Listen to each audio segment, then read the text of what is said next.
My guest today is Karri Field, who is a physiotherapist who specialises in orofacial pain. She's doing her master's in that at the moment. She works at the Headache, Neck and Jaw Clinic in Brisbane, Australia. She's actually very she works a lot with singers and instrumentalists, as well as people who aren't, because these things are common to everybody. But I guess as singers and instrumentalists, we tend to feel every little thing that goes wrong. And I just want to start off this session in particular is a follow-up from a conversation that we had a couple of weeks ago, and we were sort of a bit delayed in putting this together. But many singers and some instrumentalists wrote in and asked some questions. So because we couldn't go live, we ended up recording it and putting it on YouTube. And so the questions came in a bit later, and this is a Q&A session. So I want to start by asking you, why did you decide to specialise in orofacial pain, and what is that? Yeah. So with the orofacial pain, it's pain anywhere that you can experience in the face or even internally inside the mouth. And that's where growing up, I had a lot of issues with my jaw. And so I was really quite fascinated as a teenager to go a lot more in depth into that region. But then also as I was becoming a practitioner, I was finding how common it was for people to actually have problems around their jaw, around their face. And the beauty of this area is how complex it is.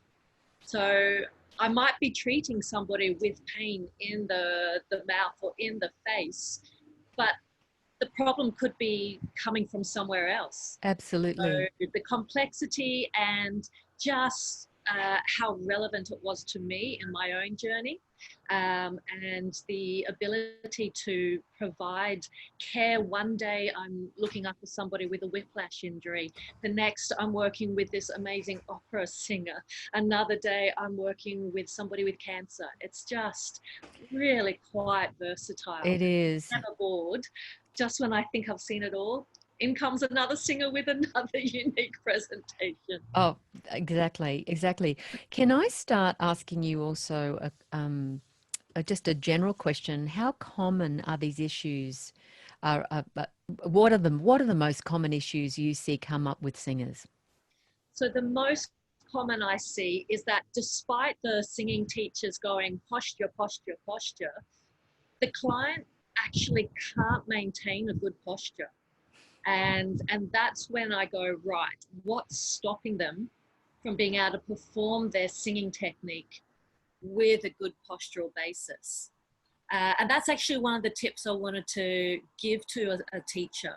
If you're seeing a student continually having that head creeping forwards while they're singing, and no matter how much you correct them to have that neutral alignment of their head over their chest, if they can't maintain that despite your corrections, you need to be able to go and see why.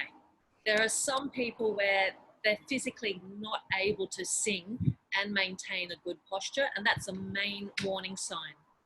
The other more common one is just the Tmj dysfunction, when there's notable asymmetry in how the jaw's moving, that the jaw will be off to one side under any type of exertion, or it might be actually even on some very simple movements.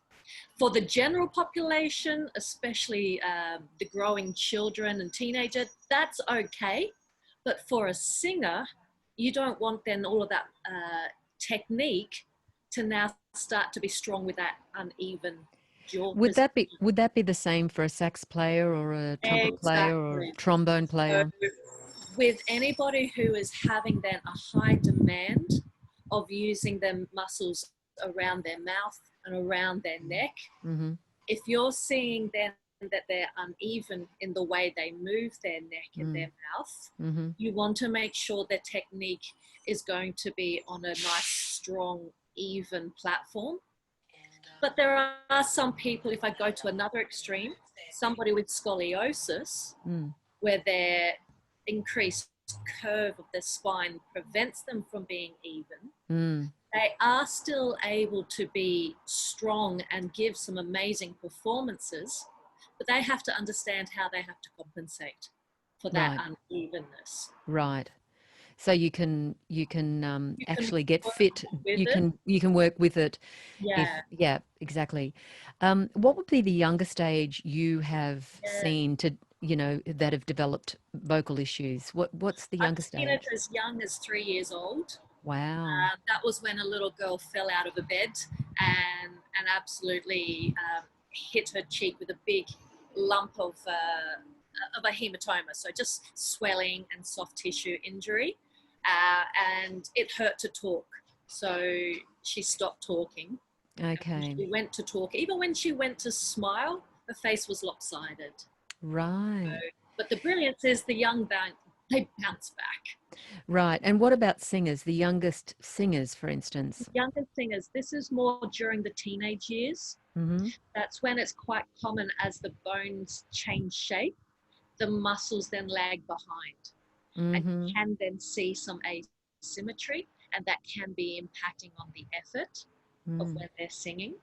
And so, yes, around the teenage years is when they might start to develop, say, a clicking jaw or unevenness. And in the general population, you'd see that at about 20% of teenagers. What about some lifestyle issues? Can a lot of issues be caused by lifestyle habits, or is it all harmful? Is it vocal technique, or is it both? Because, for instance, how important is our alignment in everyday life and Yeah. habits, like how we sit on the couch, at the desk, look at our phones, all that kind of stuff. The main one is the computer and the phone usage that has increased over the last decade. And so that's where it's not so much people are uneven and twisted, it's more that they're stuck hunched. Yep. And if that's something that they're perpetuating, then they're going to be applying increased tightness and restriction around the larynx. Okay. So it's not that you want to be a stiff, stuck robot, always in an ideal posture. Yeah. You want to just be able to mix it up. Yep. So it's not about 100% being even. It's about being able to move through all different positions, not be stuck all day long. Because you end up, the lordosis is that sort of slightly curved kind of thing in the neck, isn't it? Yeah, it's a What do you call? increased chin poke. So that Okay. is poking forwards. And how does that? Does it straighten out the vertebrae as So the well? vertebrae, they straighten out, or in the older population, you can actually see it develops a reverse curvature. Right. So it's then actually structurally adapted, being permanently in that reverse lordosis.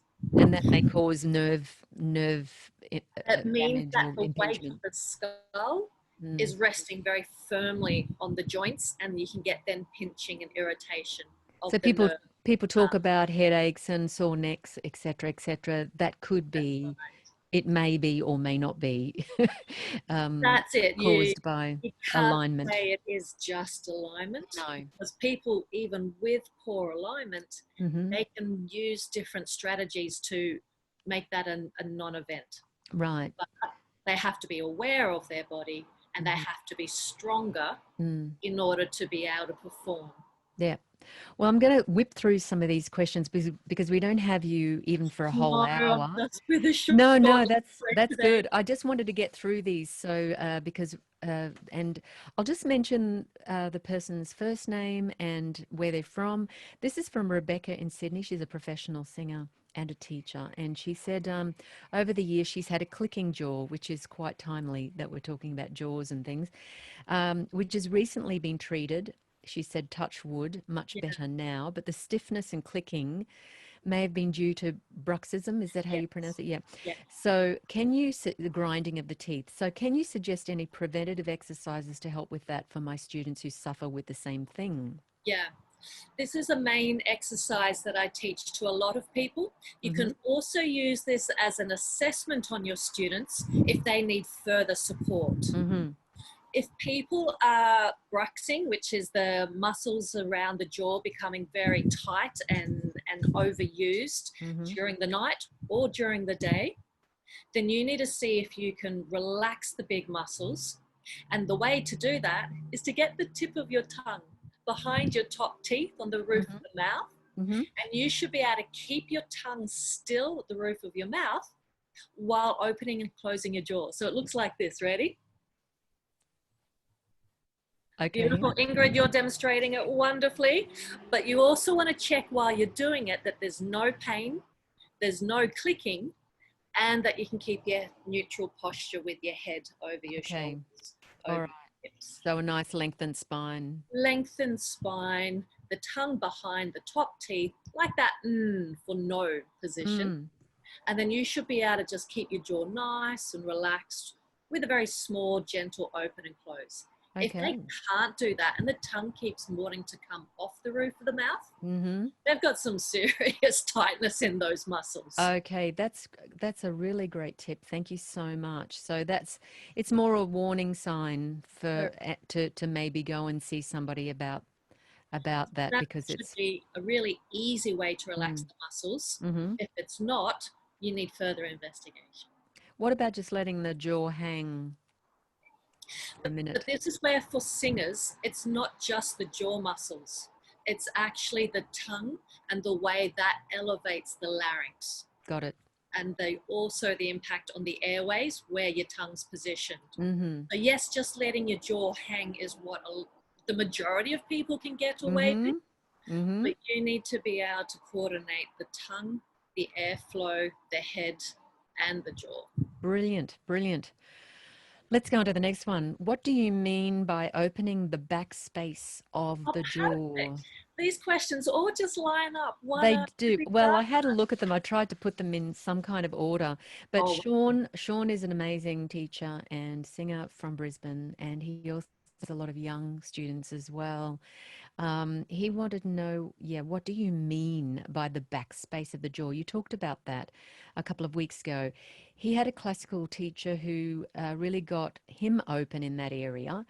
It was almost an open forward position, which kind of, of the jaw, which kind of concerned me that it might be positioned too, but he might be talking about something else. He said he may not be describing it well, but it would be great to see how you get to an optimal jaw position for clients and exercises around that.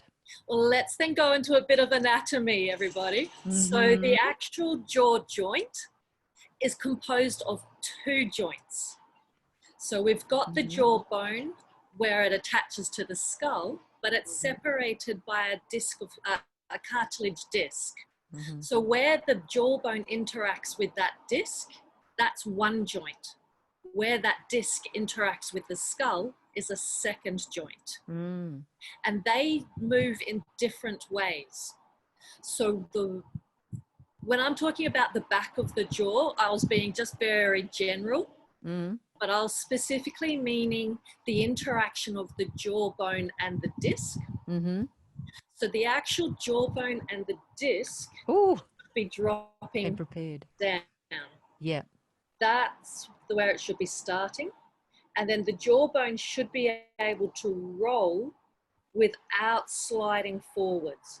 Got it. That sliding forwards action, I'm exaggerating it here, but that sliding forwards comes from the disc interacting with the skull. So when I'm talking about the back of the jaw, I meant the lower jaw with the disc rolling in the joint, not the sliding forwards action. And when you watch MRIs of that, it's really quite scary when you see it off alignment. So would you call that position one when it goes straight down? So position one, you're here and you should be able to roll and function without having to slide forwards. Yeah, got it. But that sliding forward should be when you're yawning, really wide bites, Uh-huh. It shouldn't be when you're trying to then be doing the majority of your talking. You'll have a little bit, but people, when they have problems, they just go straight forwards, Got it. So that space you're talking about is creating the really, space really creating the space back here so that, yeah, it's nothing to before do they with the roll front. Yep, forwards. yep, yep. That's what I Got mean it. by that. That's brilliant. I'm glad I sent you some questions in Yes, I advance. prepared for that one because Oh, it's quite involved. that's brilliant, brilliant. Um, oh, some people are watching.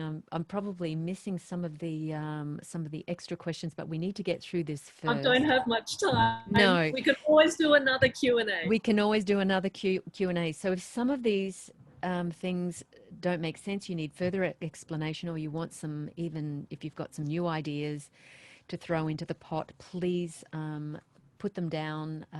This is live, so we can review it and come back to you later. So there is a question from a singer and who started teaching in Brisbane called Naomi. She said now she knows she has been grinding her teeth since as early as 14. She has severe TMJ disorder since she's had it as a teenager, as well as neck pain from whiplash, chronic headaches, and migraine as an adult. I mean, just the impact of that on singing alone. Anyway, Yes. but she's talking of I believe she's seeing, getting help for that. However, one of her students is only 11, and she sees that her mouth doesn't open symmetrically. She's concerned that she's starting to get TMJ dysfunction. Is she right to be concerned, and should she strongly advocate for her to see a jaw physio so she doesn't have her problems worsen as she ages, or is it a natural development that they grow out of? I do suspect it is a natural development because of the age. As an 11-year-old, they're just starting to get the bigger puberty growth Mm-hmm. spurts, Mm-hmm. whereas quite often you'd have one part of the bone will grow Mm-hmm. and not necessarily the other part even match it. Mm-hmm. And it can simply be more that the muscles are not sure what to do with this changing shaped jawbone. Yeah, yeah. So go back to that tongue on the roof of the mouth and that jaw open and close, Mm-hmm. where you're trying to teach the jaw muscles how to relax and using that tongue to tell the jaw where the middle of the mouth is. Mm-hmm. And if after doing that exercise, the jaw's able to open wide and straight, you know it's simply the muscles needing to catch up. Okay. But you do want to check as that person grows and develops that it is just a transition. Okay. That's still persisting, or after doing that exercise, it's still noticeably uneven. Mm. It could be worth a further investigation, but Mm. only because of the training and the load that you're placing on that developing body. Mm. If that's a person who's not at a high level of performance and Mm-hmm. training, Mm-hmm. then they're not going to be as vulnerable to, Mm. to the asymmetry. Because often the singer is can be the first port of call for a lot of other singers. Sorry, a teacher is the first port of call Yeah. for other singers, and that we have to really know who to refer them to if it's beyond our area of specialty, and that's a really important thing to understand, how to assess and then send them to the right people. So yeah, I'm really glad we're getting these questions. A second question from the same person is, you spoke of how you assess clients' tightness in their vocals, ribs and hips in the first session. What would we as singing teachers do for students who we see having tension and or pain in these areas? Should we show them gentle movements to help release those areas that we may be aware of? Or are we best to refer to specialists such as yourself as early as possible? Oh no, the teachers are amazing. You certainly have a lot of insight with all of the amazing training that teachers have gone through. Mm-hmm. So please, if you're noticing this in your students, yes, show them different techniques that you as a singer have utilized to be able to help relax and release tension and to be able to mobilize. It's if those exercises are hurting or making it worse, Right. then look at some further Right. investigation and Right. support. But Right. no, please, I'd love it for the teachers to be able to continue to uh, support their clients without always having to go to a specialist, Yeah. Yeah. because it is a combined support crew Yeah. for the students and the singers. It's not just a physio or just a speech therapist. Mm. The majority of the singing teachers have already been through a lot through their own career and Journeys. training, Exactly. and, Exactly. and are continuing to be able to increase their own skills. So yeah, if I mean, it could be as something as simple as hip flexors are really tight as well, that's it, and just giving them an exercise to stretch the hip flexor every just day. The look psoas muscle, forward. which connects, to the diaphragm and the ribs and the pelvic That's floor, is quite deep, and if it gets tight, it pulls you forward, and then of course you're going to get all this kind of thing. It's interesting how your area of specialty is pain here and the orofacial, but often it can be something like hip flexors or knees right. or, yeah. Moving on. Anyway, thank you for everybody who's asked questions so far. What's the relationship between the hip alignment and jaw? Just how much can one get away with it before it impacts on the voice? Say if your alignment's out in your hip, Mm. um, how many centimeters can be out of alignment before it becomes a glaring issue, or are there other factors? I tend to say it's not a matter of the degree of malalignment, Mm-hmm. how far uneven it is. Mm-hmm. It's more how strong you are in the muscles that are going to reduce the impact of any malalignment in the spine below, and how strong you are at here up. Oh. Because, like I said, somebody with scoliosis, where their hips are perpetually in a twisted position, Mm-hmm. Mm-hmm. can still be able to achieve this beautiful vocal and posture, but they've had to compensate and had to strengthen and understand how to manage their body. Mm. It means, though, that muscles are working harder, not as efficiently, Mm. and there can be more pressure. Mm. So, in an ideal world, you're able to have everything perfectly symmetrical around the pelvis and Mm. through the spine up to the interactions with the jaw and the head. But only about 2% of the population are symmetrical. The rest of us are having to work pretty hard at keeping ourselves together. Yep. Nonetheless, I usually, as a rough indication, if I see that the hips are uneven by about a finger width, I usually see that's a very inefficient pattern. And that's where they can be uneven, where one hip can be higher than the Mm. other, Mm-hmm. or it can be uneven where one hip is further forwards. Yep. So if I'm resting then my fingers on the hips and one's higher by a finger width or one's further forward by a finger width, Mm-hmm. Mm-hmm. then that's when I'd be going, all right, if you then correct your posture, does that correct? If it's still uneven, yeah, it might be worth getting a massage or doing some additional relaxation of muscles and stretching. But if it's still uneven after you've looked at protecting your body, Mm. then yeah, you need to see why is it not able to return to neutral and Mm. understand your body, so Mm. you can then be able to compensate and manage it without pain. It sounds like you really have to evaluate everything you do in your life, look at your Mm. history of injuries, etc., which could have created something. It could even be dog walking a puppy. Ha, Yeah. we don't want to talk about that, but and it takes off, and then that sort of gets you out of.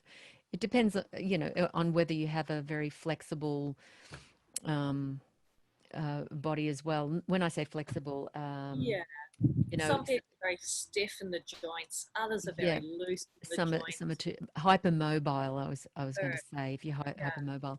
Um, there's a subject that's come up from Tina from the USA. She's a singer and teacher. She talks about overuse of our voices. Can you suggest easy exercises to help relax muscles like humming, etc.? And also because muscles do get larger, she said. How about sharing ideas for keeping them more flexible and loose? Does breathing and steam help?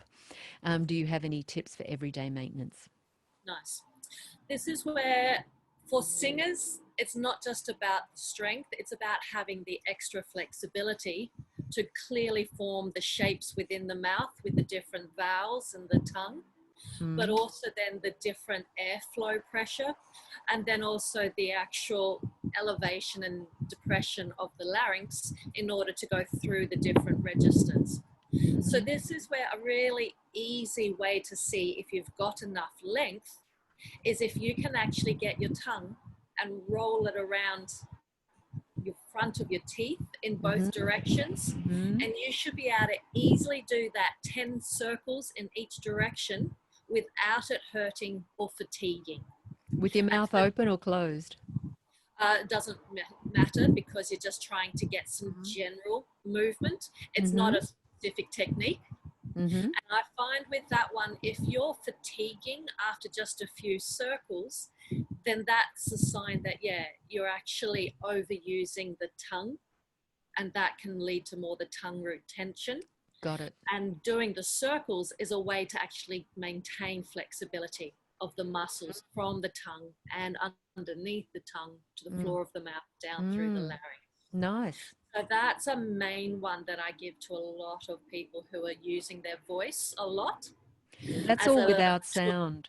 That's all without sound. Without sound. The ones then for more efficiency of the actual vocal cords, that's really about trying to hum and then hum through an actual scale to check, can you maintain that efficient closure of the vocal cords, but while going through to the higher register and the lower register, which is then going to be involving the movement of the larynx and different flexibility of the muscles as it elevates and descends. The last one is an actual singing warm-up, which is perfect for maintaining flexibility. And that's where you've got the lip trills of blowing a raspberry, of vibrating the lips while then elevating and descending through a scale. But you can also add that with your tongue between your lips and trying to then blow the raspberry while singing. That's my favorite. I was just about to say my raspberry is a real telltale. If you've got tongue root tension, that's fantastic to do a raspberry. And so if you can do the raspberry and an ascending descending scale, you have got awesome length and flexibility of the muscles from the tongue and around the larynx. Yay! Yay. And I mean, with proper social distancing, because there is a lot of that's right. Yes, please projection. Don't do that in front of somebody's face. No, not good. That's terrific. So yeah, so we've got the tongue aiding around clockwise and anti-clockwise 10 times each way, and then raspberries are good. But the raspberries is the going for gold, showing off at how good you are.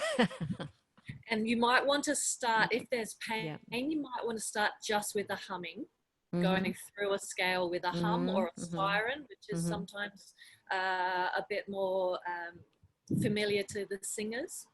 And then the next progression is to do that while vibrating the lips or a lip trill, and then you can show off with the raspberry instead. Because in my experience, it's not. Sometimes it's actually a breath management problem. Yes. You know, if we're using the wrong muscles to breathe out, or to when we're singing, so we can get really tight and our ribs collapse, and that can stop the airflow, which then stops the tongue or the lips from vibrating. So there can be a deeper issue of breath management there, as opposed to articulation or etc. etc. Just quickly going on, another singer called Kate says, could I ask Karri if Karri has any thoughts on MTD, muscle tension dysphonia, and how to manage the pain, any stretches or self-massage, or is Is this even something a physio can help with, or is it more suited to a speech pathologist? I see a lot of clients with this muscle tension dysphonia, Mm-hmm. and that's where the first port of call has to be the speech therapy and the ENT, ear, nose, and throat specialist. Mm-hmm. But if they're seeing that there is a lot of restriction and tightness in the muscles, then that's where the physiotherapy assessment can come in. Okay. Yes, it may be a matter of doing stretches, but I actually see quite often in the singers, it's more a matter that the muscles are just overworked. Yep. And so, one strategy I do as an assessment is have somebody sitting in front of me, I'm Mm-hmm. standing behind them, and then all I do is I get my hands and I cup it underneath the base of the skull. Mm. And then I get them to, without my hands, they do a singing warm up or a Mm-hmm. phrase that they Mm-hmm. know they struggle with. Mm-hmm. Then I place my hands underneath the skull and I just hold the weight of their head for them.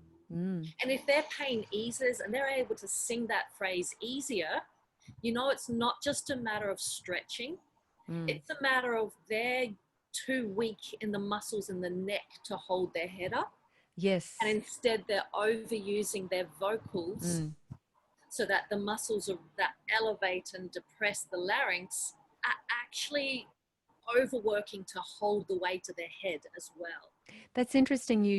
I like the idea of this. That's an I assessment tool singing Yeah, teachers can utilize. I've done this where I've put my So, hands like yeah, this with one yeah, hand, and just to just to and I've asked correct them the to put their posture. finger, yeah, just to sort of help them with the lift. And they do feel the difference, and usually it's very clear going up and down, but then it doesn't last. So as you Exactly. say, it's because they're fatigued, or because they don't have the strength, or because they're too forward, So etc. that's where, with the actual muscle tension dysphonia, some Mm. stretches, it is a Mm-hmm. matter of just lightly stroking the front like you're stroking a cat. Oh, okay. And that's sometimes easier when you've got some moisturizer cream. So you can Yep. just really glide. You don't want to Yep. go digging in hard into this area Too because many it has arteries. some very important blood vessels to your brain. Right. But that light, gentle massage is a starting point. Mm. If it's needing more than that, I'm afraid it needs an actual assessment. It's not a one rule fits them all. It is quite an individual procedure to get some good stretching Mm. and flexibility. But you can start with that tongue, the roof, the mouth, jaw dropping. You Mm-hmm. can then move on to the tongue circles. Mm-hmm. You can progress to just getting your general sirens, the humming, the lip trills, and the actual raspberries. But in most of the singers with muscle tension dysphonia, Mm-hmm. they're actually overusing the muscles around the larynx because of weakness in the postural muscles at the base of the skull. And Right. that's needing more strength Yeah. and a more specialized exercise program.